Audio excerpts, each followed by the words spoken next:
Tired of robotic marketing? Customer.io helps turn cold, hard data into real human connection. Email, SMS, push, webhooks, and more. Join 7,800 plus brands using AI-powered journeys that connect, convert, and don't annoy. Visit customer.io to start your free trial today. Hi, besties. Welcome back to another episode of the Marketing Millennials. I'm Tamara Gurminski, and I'm stepping in as your guest host while Daniel's out on paternity leave. I'm a career product marketing leader and the former VP of PMM at high-growth startups like Kajabi and Unbounce. Now, I'm the founder of PMM Camp, a community and newsletter for product marketing leaders. And while Daniel's off doing dad things, I'll be here bringing you fun conversations with some of the smartest marketers I know.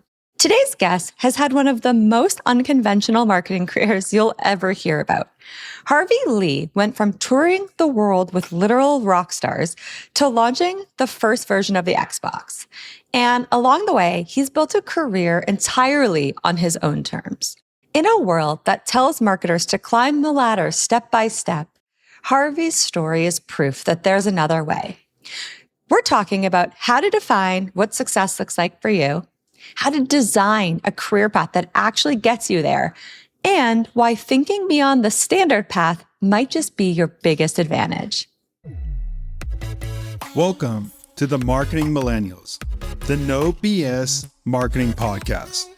I'm Daniel Murray, and join me for unfiltered conversations with the brains behind marketing's coolest companies. The one request I tell our guests: stories or it didn't happen. Get ready to turn the up. Harvey, welcome to the pod. Thanks for having me. It's great to be here. Super excited to have you here because I think there's so many things that our listeners are going to be able to learn from you today. One of the things I've always loved about you is that your career does not follow a straight line. Like, you started by literally traveling the road with rock stars, and you've also launched the first Xbox and, done a ton of stuff in between. And so I was wondering if we could start today by maybe just you sharing a little bit about what was the through line of that journey. Yeah, it has been a crazy ride, and it continues to be a crazy ride after all these years. And the through line question, it's a great question because I always get this, either the sentiment or the question directly from recruiters. When I used to look for jobs in corporate or jobs in startups, I always got the same question, which was, I've been looking at your CV, I've been looking at your resume, and it doesn't make any sense to me. And I would be scratching my head. It's like, well, why? Because of course it makes sense to me because it's my lived in experience.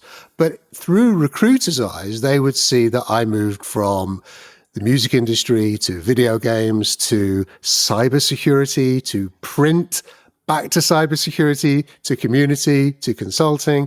And they're like, there's no consistency here. So why are you interested in this job? And the more I got that question, the more it actually forced me to look within myself and be able to answer it, right? And there's two key attributes to the answer. One is I'm inherently curious, right? Everything I look at is through the eyes of curiosity, and I look at everything the same way, whether it's music or tech, and that is, how can I make this better, right? And I mean, with that curiosity, it just breeds things popping off in my head and all the possibilities. I like to see the possibilities. And the second part is my ability to translate those possibilities into market outcomes, right?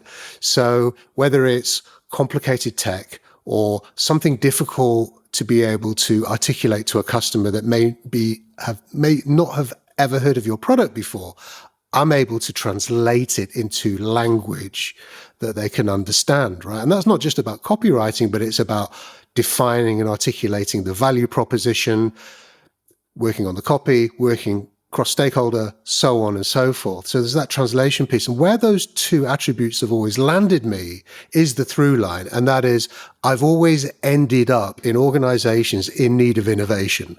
So I always end up in organizations that need either help with innovation or help rescuing where they're at right now, because they've got a big pivot coming, right? Not everyone's an innovator. Some people have been in the market for decades and they're like, the market's moved, we have no idea how to shift with it. In a way, that's their own innovation. They have to innovate their way out of it, but they're not used to it. They have to unlearn how to do it. So I've always found myself going into organizations that are in need of that kind of help. For example, in my music days, I launched the first interactive single. From there, from my music career in the record business, I went into marketing, into product marketing. And from there, long story short, I ended up at Microsoft launching the first Xbox. Microsoft were going head to head with Nintendo and Sony, and they were at the beginning as well. So they were at that juncture too. The next job after that, 12 years later, albeit, was at Kaspersky Lab, where there was a massive market shift and they found that there was no demand for their product anymore and they needed to pivot. So I found myself at the juncture of always starting with something new because I could always see the possibilities. And the reason that I could see the possibilities is I had this inordinate curiosity. It was like an itch that I just had to scratch. But I was able to package it for organizations so they understood the value. So once I started articulating this with recruiters, they were like, oh yeah, of course, I get that.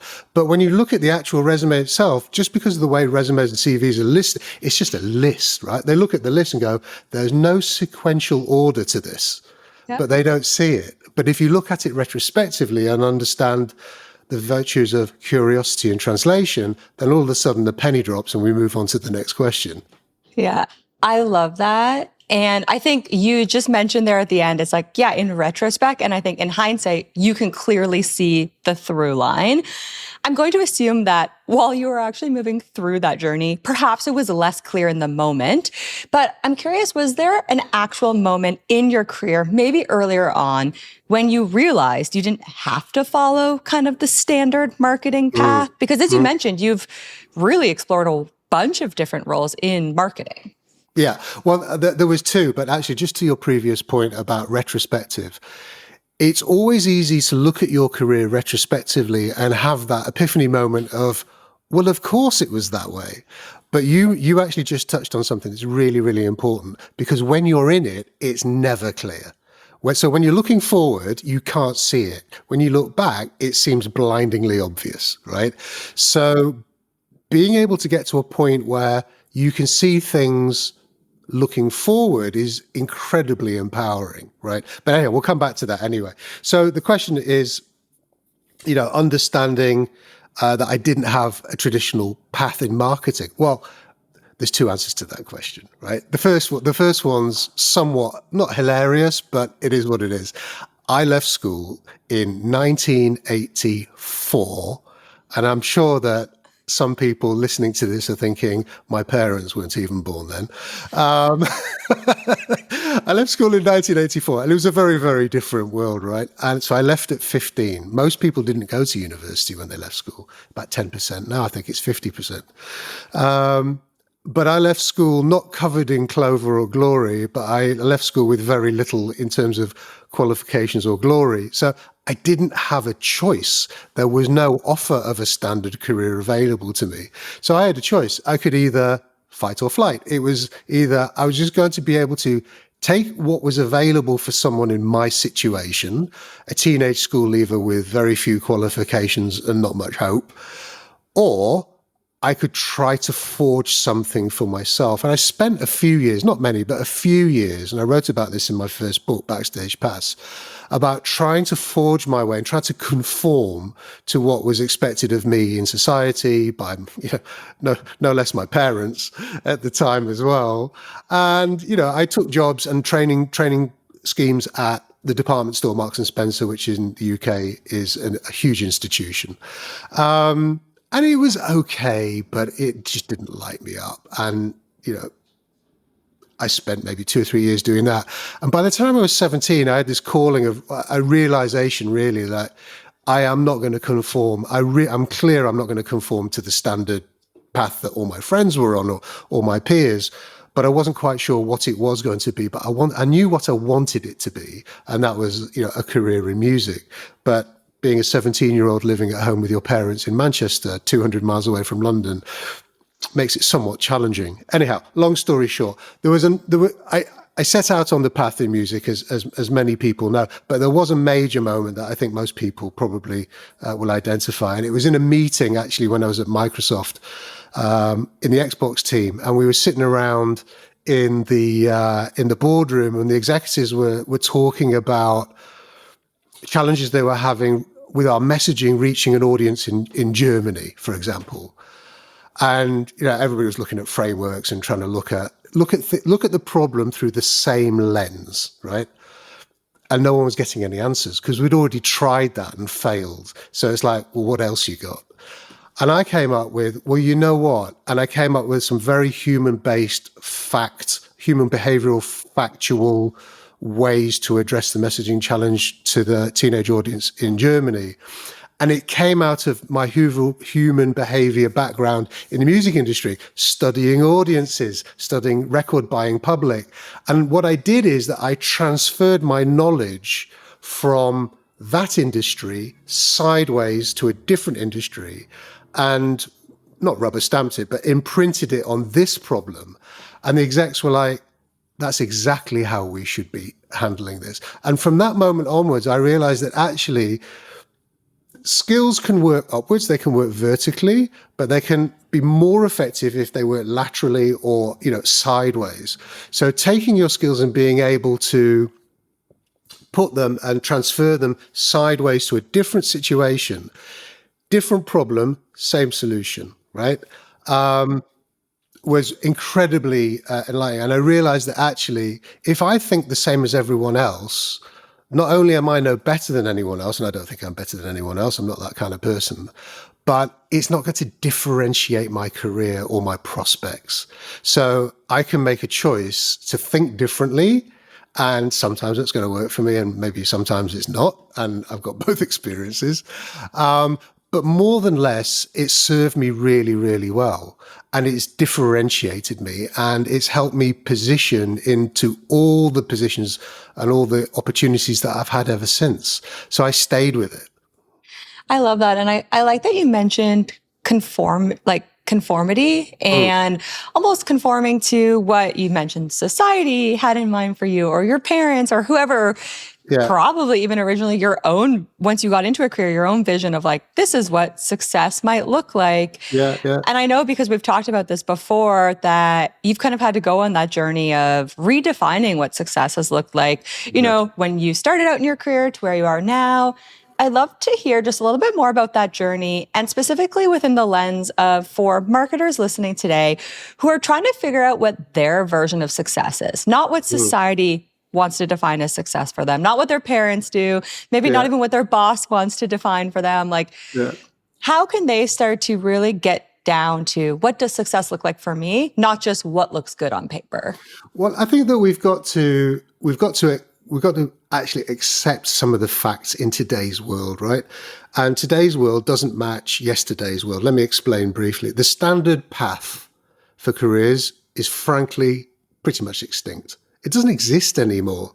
So if you think about the marketing ladder as we've come to accept it, or we've come to be taught it, actually was for a different world. It was for a world 20, 30, 40 years ago, where you'd follow the educational path, you would leave university, you'd have your marketing degree, you'd go and work at, Enormo Corp or whoever it was, and you'd be there forever. And then you'd get your gold watch, you'd go fishing and happy ever after. But that world doesn't exist anymore. That world hasn't existed for a very, very long time. In fact, that world is dead, right? It's dead. It has been dead for a while, but lockdown killed it off once and for all, really.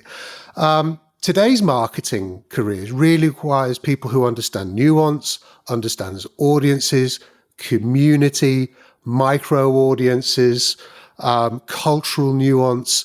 And really, it's an exercise in the humanities more than anything. And it's less about understanding metrics, it's understanding human behavior. Because fundamentally, marketing is human behavior. It's the study of human, could call it marketing psychology, really. And actually, Rory Sutherland makes a great point that actually marketing shouldn't even be called marketing. It should just be called customer psychology, because I that's love that. fundamentally what it is. So we're all students of customer psychology, but we call it marketing and we measure ourselves with hard numbers. But actually, even though that does have a place, the best marketers understand all these sort of collective experiences that we all have as part of the human condition. And the best marketing and the messages that resonate the greatest with people are fundamentally deeply human traits, right? So if you want to get on the ladder, and I hate that word, I've used it 1,000 times on LinkedIn. I hate myself for using it. If you want to get on the marketing ladder, the reinvented one, then start studying the human condition, right? That is the path that will take you far. And from there, you will be able to niche out or, specialize or generalize in any direction you want. But without that, you're going to find it very, very difficult to progress. And you'll just be stuck in the old world that unfortunately is already dead. Yeah. I mean, you mentioned a couple interesting things there. I want to talk about niching down, but maybe we can talk about that in just a bit, because I want to just dig a little deeper into this idea of defining success and then kind of designing your own path to get there. So let's say that someone recognizes what you just said, which is, you know what, we're really focusing here on customer psychology. I have an understanding of what success looks like to me. How do you start to actually even build a plan that lets you figure out, like, what roles should you be applying for? What projects should you take on or not? Because I think in my experience talking with people on all stages of their career, even like director level, folks feel like they just need to take the first job offer that comes to them. And I don't feel like there is a lot of intentionality around saying, all of the things you just said, which is like, what impact do I want to be having? What ladder do I want to be climbing, first of all? And then what's the best way for me to do that? So I'd love to just hear your perspective on that and how people should be thinking about that. Yeah, you know what? It's a great question. And there's so many layers to this. The thing is, when I was maybe 25, I moved to London, I got a job in a record label, and I thought that I'd hit the jackpot. And in relative terms, I had, because I left school 10 years earlier with like nothing. And that was my dream. So I hit my dream. And success looked like a corner office, a location on the King's Road in Chelsea in London, which, if anybody listening knows London, is quite the postcode. A company car, an expense account, all the glory hunting and the title, right? And also my parents could stop asking me when I was going to get a proper job. Which for 10 years, that was the only question they ever asked me. Hello, Harvey, how are you? Have you got a proper job yet? So finally, I was able to lay that to rest after 10 years. But guess what? All these decades later, success looks completely different, right? So how does it look now? It looks like working with the people that I really, really want to work with. It's taking on projects that not just empower me, but energize me. It's allowing me to take a whole month off and take a vacation with my family. That's wealth. That's real wealth. That's life wealth, right? It's not just about money. And that's the shift that happens gradually for most people, if it actually ever happens. But fundamentally, it really comes down to two things, right? What people think success is and what success actually is. So what people think success actually is called acquisition. And what I mean by that is, what can I get? Can I get the title? Can I get the salary band? Can I get the office? All these things, all the stuff. Can I get it, right? So people approach their careers from an acquisition point of view, but the reality of the matter is that they should be approaching it from an alignment point of view. And that alignment is, does this align with my values? Does it create the kind of life that I and or my family want to have? Does it allow me to do what I would like to do in and out of work? I've heard you talk about this on stage as well, right?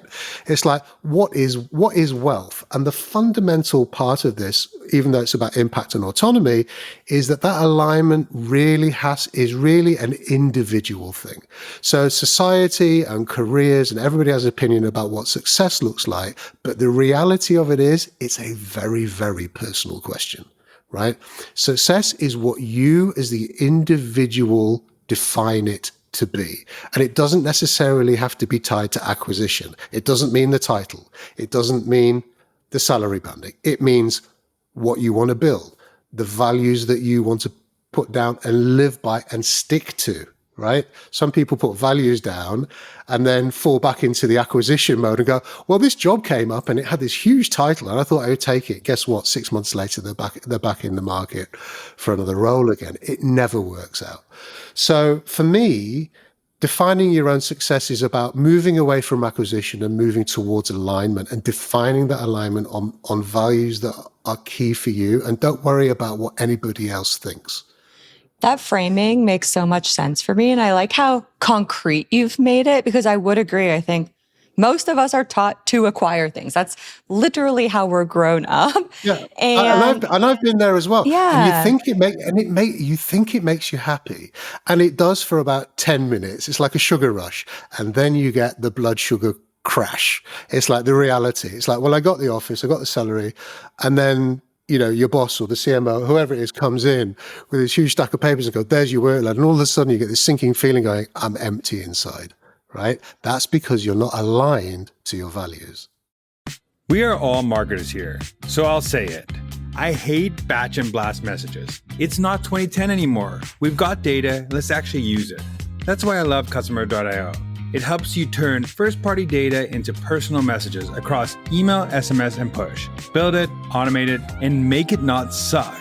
Start a trial and join 7,800 plus brands already doing smarter marketing with Customer.io. Visit Customer.io to start your free trial today. And I think earlier in your career, there is some value in acquiring different experiences. I agree. Right? Yeah, I think time plays a huge part of it. And I think, from the age of 20 to 30, go and experiment, right? Your career's not going to be defined in those 10 years. Go and make the money, get the promotions, do whatever you have to do, right? But by the time you get into your 30s or 40s, that alignment part is going to be, whether you feel it or not, it's going to be at the back of your head screaming at you going, this is not working, this is not working, this is not working. And you will feel extremely conflicted. I think anybody who's been working 15, 20 years plus will recognize that sort of inner wrench inside them going, this is leaving me empty inside, or this is very conflicting. And that's because they're not aligned to their values. Exactly. I think one great book for that is Sahil Bloom's new book, The 5 Types of Wealth. And it talks the nuance of what you were saying there, which is, I think, again, in our careers, we often think that money is the main type of wealth. And again, when you're starting out and you're like, oh, I need to pay my rent and I need to be able to do these things, it is the most important thing. But as we kind of progress, we start to realize, okay, well, maybe my health is equally important, or where are, the dials, and do I need to dial one thing up or down to accommodate for the other? I can tell you that after multiple trips, and it's not a badge of honor in any way, anybody who's been burnt out will know this, right? They will feel it, and they will have been through it. Once you've had a BP of 171 and a doctor phoning you to tell you to go to the emergency room straight away, you suddenly realize that you've got it all wrong. Yeah. Whether, totally. and I hope that never comes for anybody, right? But unfortunately, I've had the learned in experience, and many of my coaching clients have too. Yeah. Right? Or sometimes it's not even your health, but it can be your relationships. Like I even remember climbing the ladder myself, I was the chief strategy officer at Unbounce, which was, something that I had thought about my entire career. I thought I wanted to be a CEO, actually. So I was like, this is perfect. And then I got there and parts of me loved the job. Like there were parts of my job I loved my team, but I didn't realize that I was actually taking on a different job even, So I was like, oh, I get to spend way less time building things, creating things. And then of course you're so busy. It's like all these other things in your life start to fall apart. And so for me, you kind of have to feel it. And then you're like, okay, something is out of alignment. That was a great word to use. I need to pull back. And so for me, I actually left that role to go back to a VP level role, which I remember at the time being really anxious and being like, are people going to think I'm a failure? I couldn't hack it. But I was like, honestly, at the end of the day, as long as I feel good about the decision. And I knew that was the role I wanted to take on. I wanted to be in the weeds with my team again. I wanted to actually be doing launch plans. Alignment. You move from acquisition back to alignment. And that's what you were feeling when you were in your C-level job, right? There's one other point to add to that briefly before we move on. And that is, if you look at your boss's role, let's say your boss is the CMO, right? In your case, Chief Strategy Officer, in this case. And you look at their role and you think, never in a month of Sundays do I want that job, right? What that's actually telling you is that you're on the wrong ladder. You're walking the wrong path, because that path only leads in one direction. It's either stuck or in your boss's role, right? So that's actually a flag, right? It's a signal in the noise. And the signal is change direction. That is a great little question to ask yourself. And I think one that we probably don't ask enough. Again, people just like let themselves, get promoted to that role without ever asking, is that actually what I want? Yeah. So you had mentioned earlier this concept of niching down, and I did want to spend a bit of time there today because I hear a lot of conflicting advice. Some people say, find your niche. Other people say, it's best to be a marketing generalist, whatever that means. It changes. Yeah. In your perspective, when it comes to this conversation and the framing of, designing a career you love, what approach do you think our listeners should be taking? Well, I think that there's more nuance to this than people give credit for. It almost feels cliche to say find your niche, actually, doesn't it, these days? It's like, what does it mean anymore, right? It's empty words. So for me, there's two types of, if you're thinking about it in the context of career development, there's two types of niching. There's good niching and there's bad niching, right? You've never heard this before, right? Bad niche. What does terrible niching look like? Terrible niching is when you do something or position yourself in a place where you box yourself into a corner and you become unemployable, right? I'll give you an example. Terrible niching. I do email marketing for SaaS companies, for companies of 50 to 100 headcount based out of the Nordic region, right? Outside of that definition of your niche, who the hell is going to employ you? You are boxed into a corner. It's great if you've got a lifetime of work in that niche, but the chances are you won't, right? A good niching is like if you've become well known for a problem that exists, right? But it spans across multiple industries. That makes you transferable. So that when one opportunity finishes, let's say you work in a certain category, and you're well known for solving a specific problem, let's say it's messaging or positioning or whatever it would be, right? Brand, you name it. And then you can move that across from, cyber security to digital retail. I don't know, I'm just picking words out of the air. But your niche is a good niche because you can transfer it and you can still grow. And, in the movie world, they'd call this typecasting, right? Yeah. So it's really about typecasting for me. If you pick the wrong niche and you niche down too far, you typecast yourself and you are not available to be casted in any other role. So leave it a little bit loose. I think, you mentioned about specialists and generalists. I think specialist generalist is where it's at. I don't know if that kind of makes sense or I'm bottling on the question, but I think that you need to be able to do a bit of everything. You need to understand 80% of everybody else's job so you understand where you fit, but you need to be able to specialize within the values and within the framework in which you work for yourself. So, for example, what's the framework you work for yourself? Let's say it's around messaging and positioning. You can still niche down within that, but it's still messaging and positioning, and you can still move it as long as you can move it from one category to another or one kind of context to another, then it's high enough to be generalist, but it's specialized enough to make you valuable and to be the name on the hiring manager's lips that they want to hire, right? And it's just hitting it right in the crosshairs is where you need to be. Yeah, I buy into that. And I actually view things fairly similar as well. I had this aha moment maybe after my first director level role, so, mid to senior, where I started to realize you know what? The jobs that I liked the most, even the projects I liked the most, all started to have things in common, and it was me solving specific problems. So now when I chat with folks, marketers who are looking to grow in their career, or even to our earlier conversation, just describe what they're good at and the through line of their career, I always say, what are the problems that you are uniquely qualified to solve? The problems that light you up, that you can solve better, faster, in a different way than others, and really just articulate those problems. Mm-hmm. For me, I've always said, like, I'm great at helping companies identify their best customers, understand those customers, and then like price, package, and position the value that those customers are looking for.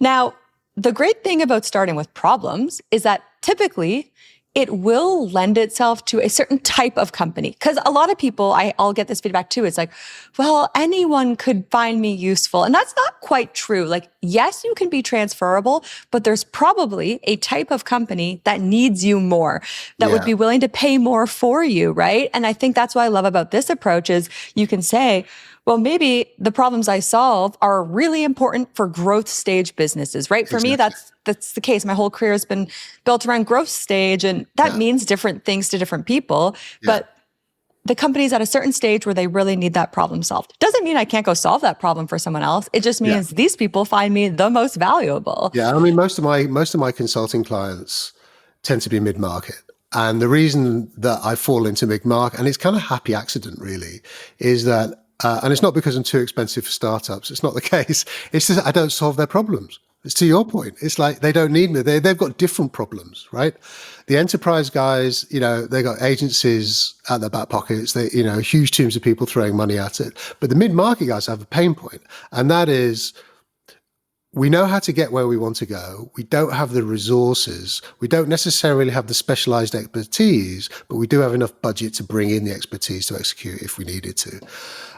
So to your point, absolutely, totally relevant. But to your experience and to your specialist generalization is that you're perfectly positioned to move from one category to another. And that's really, really empowering, because if ever opportunity A came to an end, you can find opportunity B and C, and you'll have options.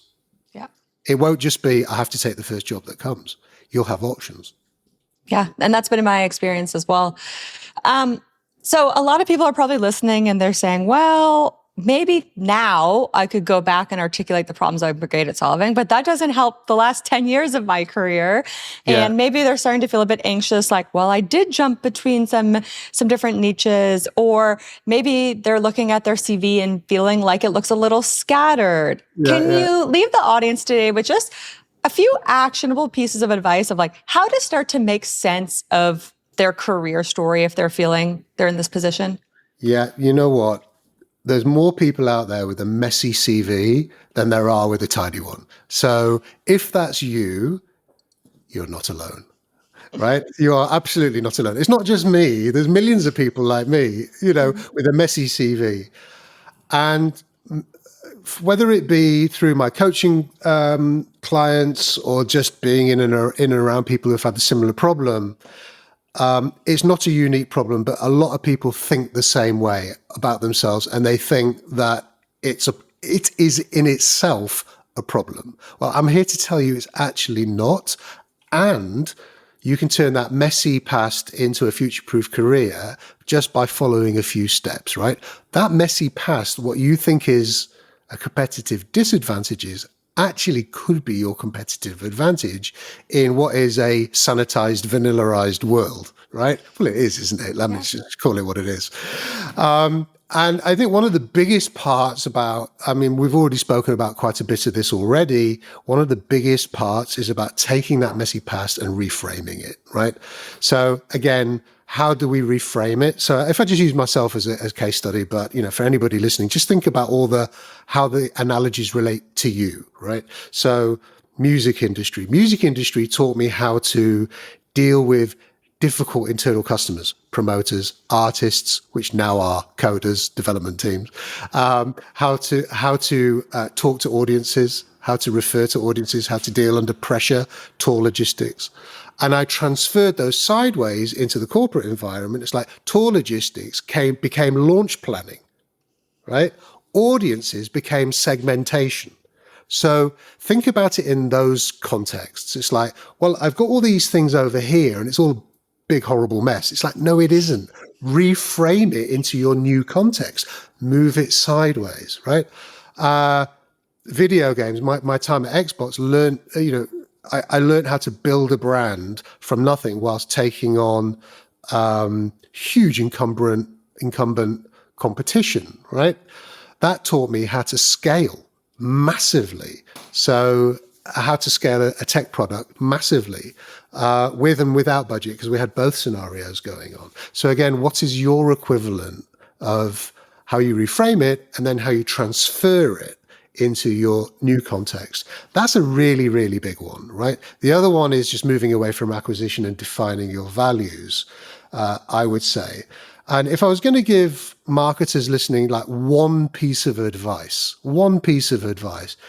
it's this. Stop waiting for permission, right? You're waiting for the promotion. You're waiting for your annual review. You're waiting for people to tell you how amazing that last campaign or that last brand thing that you did, or how amazing the logo looked in blue, whatever it is. It kind of doesn't really matter, right? Because you have to stop waiting. Maybe it'll come, maybe it won't. Even if it comes, it might actually be meaningless, right?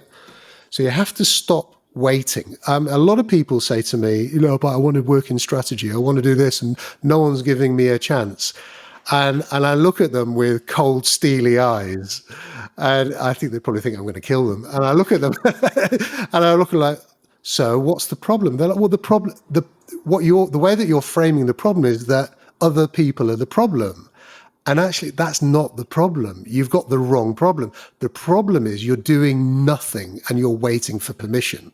So if you want to be a writer, start writing, right?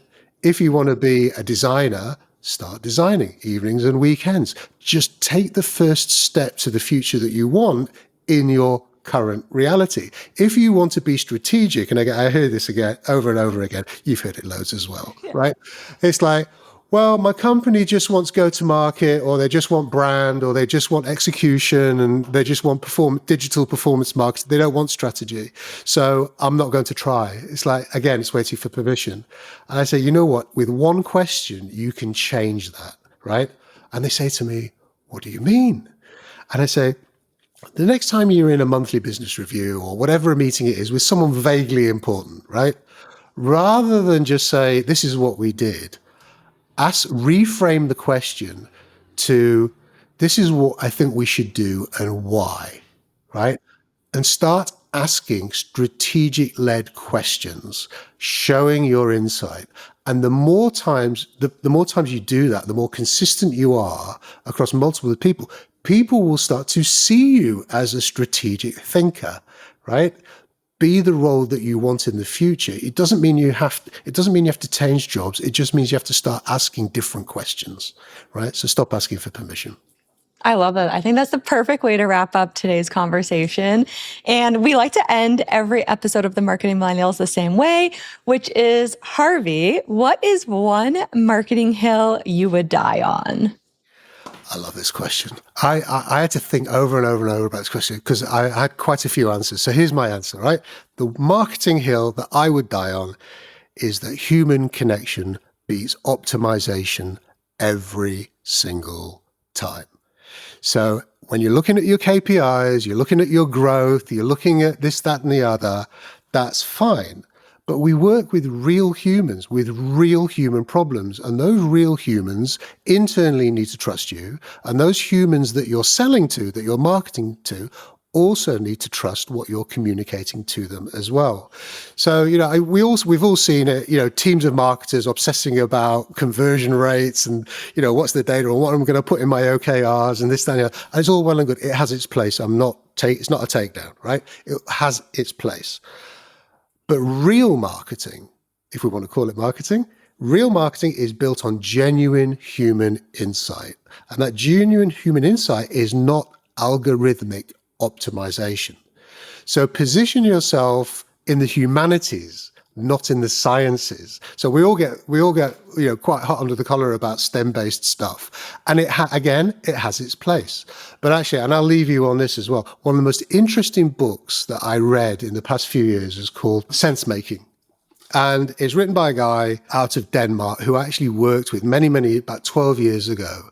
And it's about deep listening, deep human listening for research.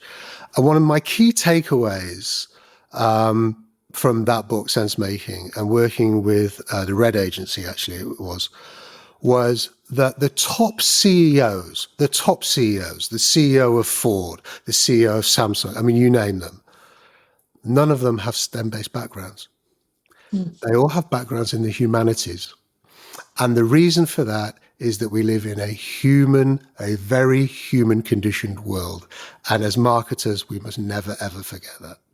I love that. I'm a big believer in human connection as well. So I'll accept that marketing hill. I'm very pleased to hear it. Exactly. Thank you so much for coming on the show. Where can people follow you, learn more about your work? You'll find me on LinkedIn, obviously, like everybody else. So come say hi on LinkedIn. But you'll be able to contact me directly through my website, harvey-lee.com. And there you can learn more about the work that I do and sign up for my free newsletter. Amazing. Thanks again for coming on the show. My pleasure. Thanks so much for having me. Thanks so much for listening. Keep tuning in to hear more great insights from the coolest marketers from around the world. If you haven't already, make sure to subscribe and follow the Marketing Millennials podcast on Apple Podcasts, Spotify, YouTube, or wherever you get your podcasts. And if you like what you hear, I would greatly appreciate you giving us a 5-star rating. It helps bring more marketers into our community.